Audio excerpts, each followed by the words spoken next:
Yo, what's going on, everybody? Welcome back to Wrestle Whispers. Survivor Series WarGames 2025 is come and gone, and we're going to talk all about it. Thank you guys for tuning in once again over on Wrestle Whispers YouTube channel.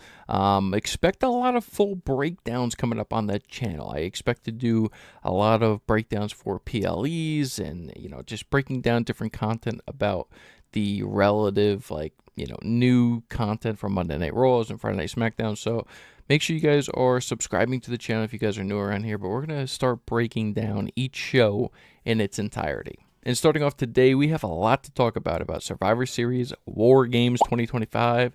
Took place at Petco Park in San Diego, California. One thing I will mention right off the bat is, man, WWE loves these stadium shows, but I'm not too sure how a viewer feels simply from an audience perspective, how it translates on television.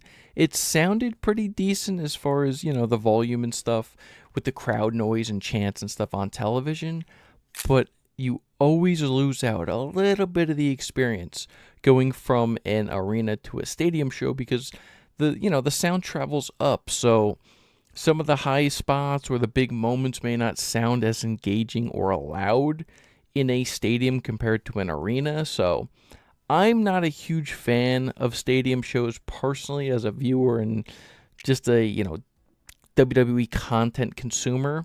I'm just not a huge fan of it, but I'd like to know your opinions down below in the comment section. Now with that out of the way, let us talk about the very first match on the card, which was the women's WarGames match. Again, I think personally that the match overall was a pretty thrown together match as far as a storyline perspective. We really didn't have a blood feud or this really dire war scenario when it comes to the women, men really as well, but a little bit more storytelling involved in the men's match than the women. Again, on the face team, you had Io Sky, Rhea Ripley, AJ Lee, Charlotte Flair, and Alexa Bliss, who took the victory over Lash Legend, Nia Jax, Becky Lynch, Asuka, and Kairi Sane. Now, interesting enough, Becky Lynch actually took the fall, and she tapped out. So I was pretty surprised that they had Becky Lynch take that L, obviously tapping out to AJ Lee. Obviously, I think they're just going to be continuing their storyline. I think those two can feud for eternity, similar to that of their significant others, right? Obviously, CM Punk and Seth Rollins are going to be feuding till the end of time. Those guys are going to be in retirement homes having matches. But I don't know if this furthers any storyline as far as those women's tag team titles go. Charlotte and Alexa, I feel like, should maybe start going their separate ways after losing the titles to the Kabuki Warriors. I would much rather see them personally in singles competition and perhaps start getting into that main mix again for some singles gold. So I would personally like to see that on their end. Rhea and Io are in kind of an interesting predicament, right? Because they're these, they're friends. I don't know if they're going to have one of them turn on each other. Are you really going to make Rhea a heel? Or are you really going to make Io a heel at this point? I think they maybe also should go their separate ways when it comes to those two as well. It doesn't really do anything for me to make them heels when they're so over as baby faces. Right now, I feel like we should just maybe push them again into the main title picture over on Raw. Charlotte and Alexa can go into the main title picture on SmackDown. As far as the heels go, I mean, a great showing from Lash Legend. I was glad she caught, the spotlight here in the WarGames match to get the call up before the Rumble, which, to her credit, right? They save a lot of NXT call-ups for the Rumble. So the fact that she was called up earlier, kudos to her. She had a good showing, trying to build her as this more dominant force, kind of like a Nia Jax. And then, again, Becky Lynch is kind of caught in the crosshairs, right? She just lost the IC title to Maxine Dupree. I don't know if they're going to have her have a rematch or what the case is with that IC title, but for me, I think I'd rather just see her and maybe AJ go off and maybe conclude this feud. So that was the women's WarGames match. Overall, good match. I predicted that the faces were going to win this one. I didn't think there was any reason for the heels to go over in this particular matchup, especially what happened at the end with the men. But yeah, it's going to be interesting to see what the fallout of WarGames is going to be with that women's match. So let me know down below in the comments what you guys thought about the women's WarGames match. Leading right into John Cena's final PLE match ever. His final Survivor Series, his final PLE. Man, is it sad to say that out loud. And you know what, though? He put a hell of a showing out there for his final PLE. Storytelling was good. I was not surprised that he lost the belt. I did not think he was going to be going into that retirement match with the title. Nonetheless, I had a feeling he definitely wasn't going to retire with the title. So I'm predicting he's going to obviously lose his retirement match to Gunther, in my opinion. But yeah, you had the Liv Morgan return. Did Dom need the interference? No, because I think if he went over cleanly, it would have made sense as well. But as far as Dom goes, right, like, he can cheat all day long, and it kind of just works with his character. He doesn't need a clean victory over anybody because he's going with the whole lying, cheating, and stealing gimmick, right? So for this, it worked out perfect. You had a huge return of Liv Morgan. Going to be extremely interesting to see what happens with Liv Morgan in as far as singles competition, or where she's going to fit in with the women's picture right now. When she got hurt, she was one half of the women's tag team champions. The Judgment Day, Roxanne and Raquel are no longer the champions. The Kabuki Warriors have the title. So going to be really kind of curious to see where Liv is going to fall and what the storyline between the Judgment Day is now going to be, because I got a feeling that she's not going to be too happy about what's been going on with Dom and Raquel and Roxanne, that whole dynamic. So that's going to be fun to see play out. But great return for Liv. Had the whole moment jumping into Cena, pretending to turn on Dom, double turn, faked out the crowd, and Dom ended up going over, winning back the IC title. So the match itself I thought was fantastic. The spots that they have, the false finishes, very good match, very good setup, great storytelling in the match, right? That's going to be a key piece, I feel like, talking about WarGames as a whole. It's just the storytelling thread of the card, right? Kind of the lack of there, but in this particular match, there was great storytelling. And again, happy Liv got that huge return. I thought she was going to come back at the Rumble, so a little surprised she returned here. Turned out well, got a good reaction, big, massive pop when they thought that she was going to turn on Dom. So overall, thought it was fantastic. And again, Cena is down to one more date, ladies and gentlemen. Saturday night's main event, December 13th, will be the final time we're going to see John Cena compete in a WWE ring. It's going to be a sad day. It's going to be a very sad day. Literally one of the GOATs. He's my GOAT. You guys can do with that what you will. But yeah, let me know what you guys thought about this match down below in the comment section. The very next match that we had was Stephanie Vaquer defending her title against Nikki Bella. I thought this one was clear-cut. I thought Stephanie was definitely going to go over. Couldn't see Nikki Bella get the title in this one. I know that she's only back for a limited time. She apparently is going to be retiring once this contract is over. So she's only back, I believe, for maybe a full year or less than a full year left on that contract. But good match. Honestly, I think it surpassed my expectations as far as the match length and some of the false finishes and stuff like that.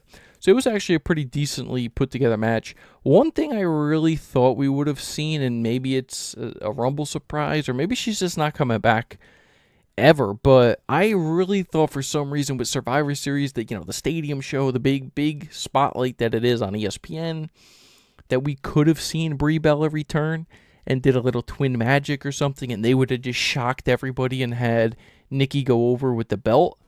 The fact that that was out of play makes total sense that Stephanie Vaquer retained in the fashion that she did. Again, I think Stephanie is going to be actually a long-standing champion. It's going to be kind of fun to see her ride right here, and kind of the title defenses that she could possibly be putting together. I have no idea, though, where she goes from here. So that's when you talk about storytelling, this seems like the feud is kind of over, right? Like Nikki turned on her, didn't pan out for her. She lost the title match. So I think obviously they're going to be separating. I mean, Stephanie won clean. There was nothing, lingering on storyline wise with this one. So where does Stephanie go from here? Maybe Liv Morgan gets in that title picture now in the women's world title. But again, we're going to have to kind of just wait and see with this one. I think there's a lot of questions coming out of Survivor Series, especially in this aspect of what the heck we're going to do with Stephanie Vaquer now with the belt. I mean, obviously, she can put together a lot more title defenses and stuff, but I would really like a storyline, a really dedicated storyline with Stephanie Vaquer, not just a quick flip from Nikki Bella to turn on her. They were friends, for a couple weeks. So I want to see kind of a long-standing storyline with her. I think they could do something really special. And that's kind of it. That's my thoughts on that match in particular. But let me know down below in the comments section what you thought about the match and what you thought about the decision to have Stephanie retain the title. Now, as far as the main event for Survivor Series WarGames, you had the men's WarGames match. You had the winners of, I guess, Team Vision is what we can call them, including Brock Lesnar and Drew McIntyre. Kind of seems afterwards with the whole press conference thing that maybe they're not going to be long-standing in the group, but maybe Logan Paul is. So that's something that we're going to have to keep an eye on going forward. But let's talk about the match. I'm going to be completely honest with you guys. I don't know if disappointed is the word to use here, but man, you just kind of felt after this PLE was over that they could have did something so much more with this match and trying to involve more storyline and stuff, because like you had Roman come in at the end. He kind of came in, Superman punched everybody, and then he was kind of taken out of the match for a little while. Brock, the same thing, came in, suplexed everybody, destroyed everybody, and then he kind of was taken out of the finish. The finish of the match was this masked character now that, resembled Seth Rollins' moveset with the curb stomp. Obviously not Seth Rollins. He legitimately had shoulder surgery, right? So he's not working us here. He was working us with the knee. Can't work us again with the injury. So we have a new guy. Everybody's theorizing that this is Austin Theory with the theory, right? Play of words.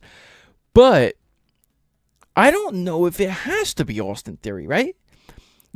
Sam Roberts put a pretty good, speculation out there, right? Like, what if it could actually be Chris Jericho and they're not saving Chris Jericho's return for the Royal Rumble? He's rumored to have, contract negotiations right now with WWE, and there's an offer on the table for him.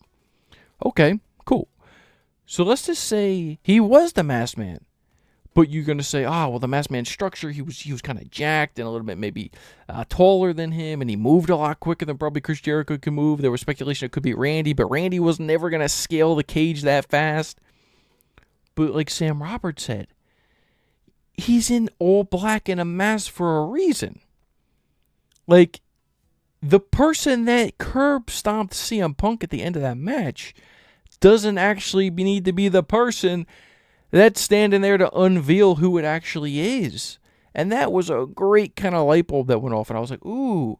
So all the speculation about how, the guy's build is and stuff, honestly, he's right. It really does not matter. Because when they finally have that reveal of who it is, it could be a completely different person. He's wearing all black and a mask. Nobody actually knows who it is. So they could have had some young spry guy get in there to get the hell out of the cage real quick as well. So we do have to think about that. I would think it would be pretty cool to get Austin Theory back in that way. I think that would be pretty interesting. But again, it could be literally anybody. And after he had said that, and I started thinking about that, I said, man, they could really stretch this out for a while too. Like, this could not be tomorrow night on Monday Night Raw that we find out who the Masked Man is. This could be a month, 2 months. This could lead up to the Rumble. Like, who's the Masked Man? So they could actually do a lot of stuff with this. That's the only intriguing thing about what happened at the end of that men's WarGames match, in my humble opinion. The other thing that came out of there is obviously Braun Breaker ended up pinning CM Punk.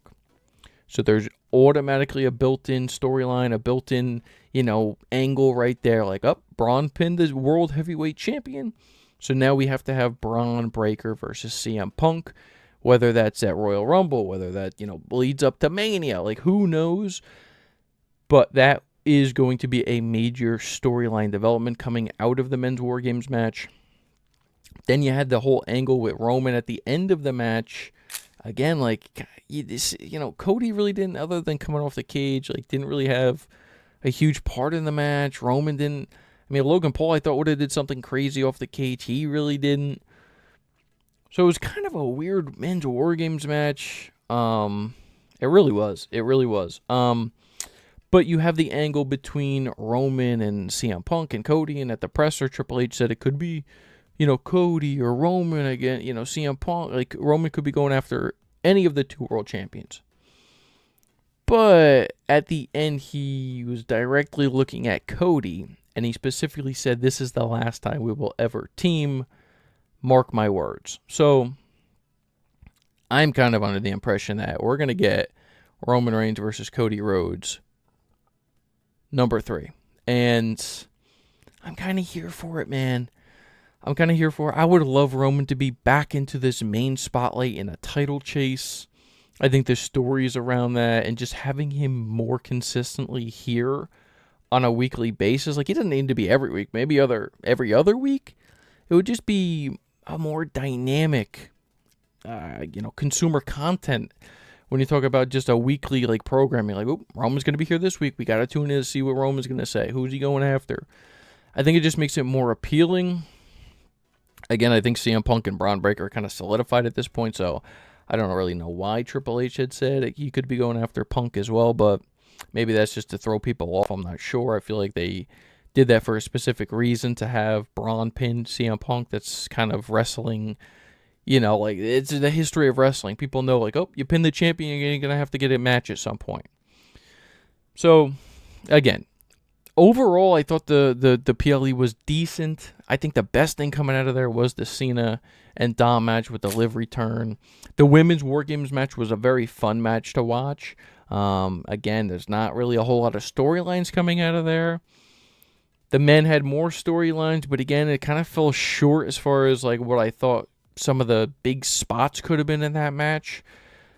So yeah, I don't know. I thought it was just kind of a decent overall PLE. If I'm rating it out of 5, I'd give it a solid 3. Didn't blow my hair back. Didn't do anything really special for me. I don't need to tune into Monday Night Raw to see what happens coming out of War Games, because there's not a whole lot of built-in storylines coming out of War Games, and we don't know if Roman Reigns is going to show up on Monday, So, yeah, I thought it was a very decent PLE. Not the best, and I think the next major one coming out of Survivor Series is going to be the Royal Rumble. So that's one of my favorite of the year. So that will definitely be exciting to find out kind of the surprises and what's going to happen around the Royal Rumble. But let me know down below in the comment section what you guys thought about the Men's War Games match and Survivor Series War Games as a whole. Let me know what you guys would rate the show down below in the comment section. Again, thank you guys so much for tuning in. If you guys are new around here, please do not leave without subscribing to the channel. Also, like the video. It really does help out the channel. Share my content if you guys know of any other wrestling fans, and look forward to people breaking it down like we do over here on the channel. So that's going to do it for me today, ladies and gentlemen. Thank you guys again for tuning in. My name's Dylan, and I'm out. Peace.